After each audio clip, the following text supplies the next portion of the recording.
முருகனை நேர்ல பார்க்கணுமா? முருகா முருகா என்று கூப்பிட்டாள். அடுத்த நிமிடம் நம் கண்முன் காட்சி தருவான் முருகன். எப்படி என்று தெரிந்து கொள்ள வீடியோவை முழுமையாக பாருங்கள். அதற்கு முன்பாக உங்களுக்கு முருகனை பிடிக்கும் என்றால் இந்த வீடியோவை லைக் செய்துவிட்டு முருகா என்று கமெண்ட் பண்ணுங்க. முருக பக்தர்களுக்கு வீடியோவை அனுப்புங்கள். ஒன்றை மட்டும் மறக்காதீர்கள், முருகனை வழிபட்ட யாரும் தோல்வி அடைவதில்லை. ஆறுமுகம் அருளிடும் அனுதினமும் ஏறுமுகம். சரி, இப்போது எப்படி கூப்பிட வேண்டும் என்று பார்ப்போம். முதலில் நீங்கள் உங்களது முருகன் பக்தியில் முருகனை அனுதினமும் நினைத்துக் கொண்டே இருக்க வேண்டும். நீங்கள் மனதார முருகனை அழைத்தால் முருகன் வராமல் இருப்பாரா? ஏதோ ஒரு வகையில் வந்து நிச்சயமாக காட்சி கொடுப்பார்.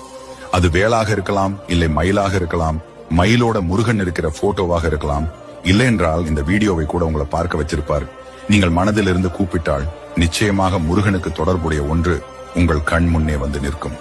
நீங்கள் எதையாவது நினைத்து பயந்து கொண்டிருந்தால் உங்கள் கண் முன்னாடி யாம் இருக்க